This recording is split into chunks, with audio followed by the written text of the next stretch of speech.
ہدایات، دو زبر، دو زیر اور دو پیش کو تنوین کہتے ہیں۔ کبھی کبھی میں بچوں کو پڑھاتا تھا نا، پوچھتا تھا یا ویسے سوال کرتا تھا، تو میری ایک عادت سوال کو الٹا کر کے طرفین سے دو زبر دو زیر دو پیش کو تنوین کہتے ہیں یاد کرایا۔ اچھا بتاؤ تنوین کس کو کہتے ہیں؟ وہ فوراً کھڑے ہو جاتے تھے، سمجھ نہیں آتا تھا، سوال الٹا ہو گیا نا۔ دو زبر دو زیر دو پیش کو کیا کہتے ہیں؟ تنوین۔ میں کہتا تھا بتاؤ یہ بتاؤ تنوین کس کو کہتے تھے؟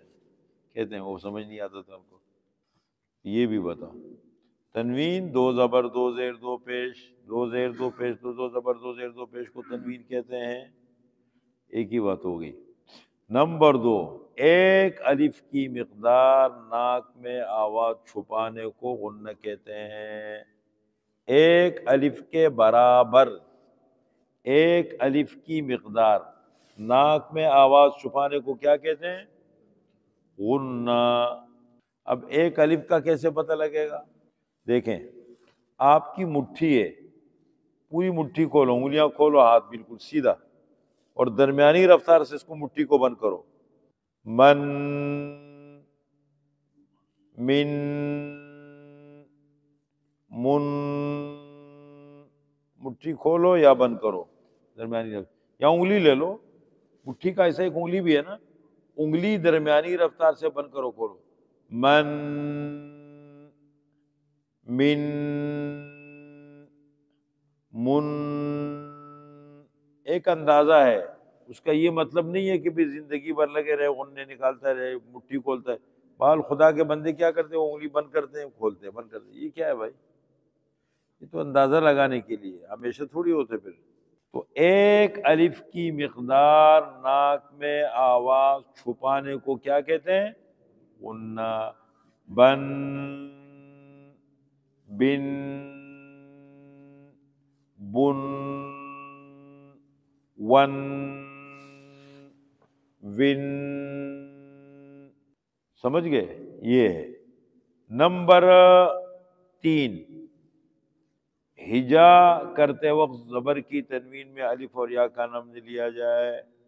جب ہجا کریں گے نا، ہجا، تو ہجا کرتے وقت زبر کی تنوین میں الف اور یا کا نام نہیں لیا جائے۔ وجہ اس کی ہے کہ دیکھیں قرآن کریم کا رسم الخط ہے، جب ہم لکھتے ہیں تو زبر کو کس طرح لکھتے ہیں؟ یوں لکھتے ہیں، دیکھیں زبر کو میم میں لکھ رہا ہوں، میم دو زبر من، باقی دیکھو میم دو زیر من الف نہیں ہے، میم دو پیش من الف نہیں ہے، تو الف کس کے ساتھ آ رہے ہیں؟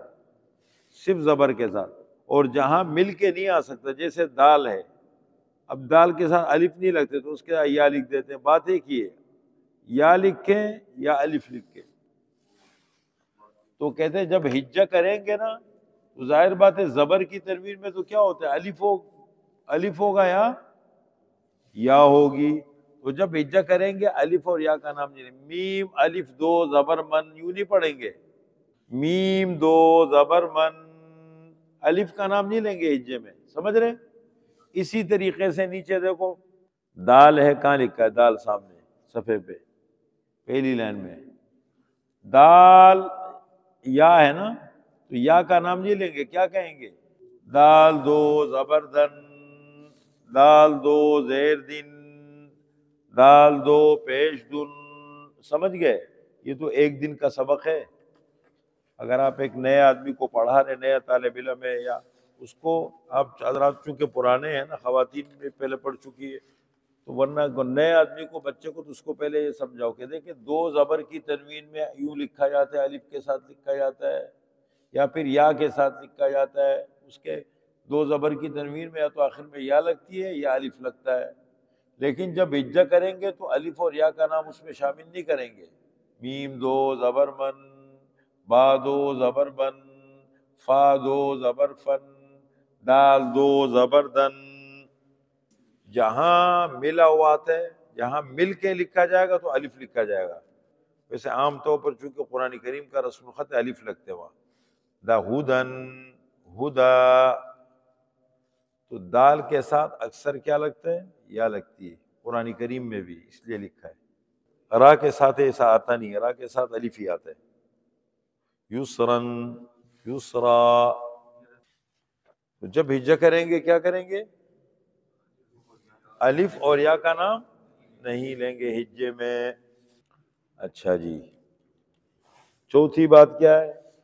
تنوین کی تختی میں غنہ اور بغیر غنہ پڑھنے کی مشق کرائی جائے، اس لیے کہ دیکھیں تنوین کے بعد بسا اوقات قرآن کریم میں حروف الخی آ جاتے، غنہ نہیں کریں گے، کبھی ایسا آتا ہے غنہ کریں گے، تو مشق دونوں کراؤ تاکہ اس کی عادت پڑ جائے، جہاں غننے کی ضرورت ہو وہاں غنہ کرے، جہاں نہ ہو نہ کرے، لیکن مشق دونوں دیکھیں۔ اب مثال کے طور پر میں پڑھتا ہوں، میم دو زبر من، میم دو زیر من، میم دو پیش من، من، من، من، اور آگے بغیر غننے کے پڑھ لو، با دو زبر بن، با دو زیر بن، با دو پیش بن، بن، بن، بن، بغیر غننے کا پڑھا۔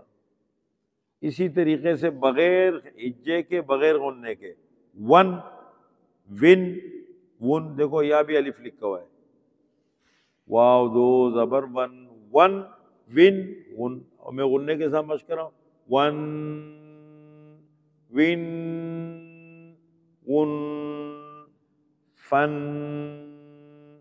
فن،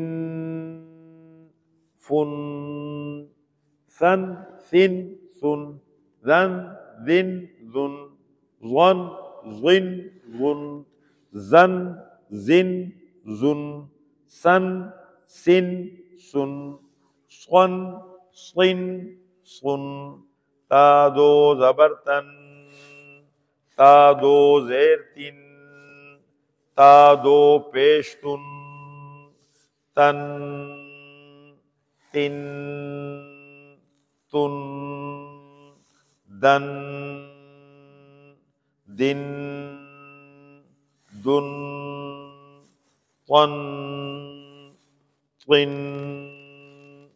طن، رن، رن، را پر دو زبر ہو را کو پر پڑھیں گے، اور دو پیش ہو تب بھی را کو پر پڑھیں گے، را کے نیچے دو زیر ہو را کو باریک پڑھیں گے، را دو زبر رن، را دو زیر رن، رن، را دو پیش رن، رن، رن، رن، نن، نن، نن، لن، لن، لن، ظن، ظن، ظن، ین، ین، ین، شن، شن،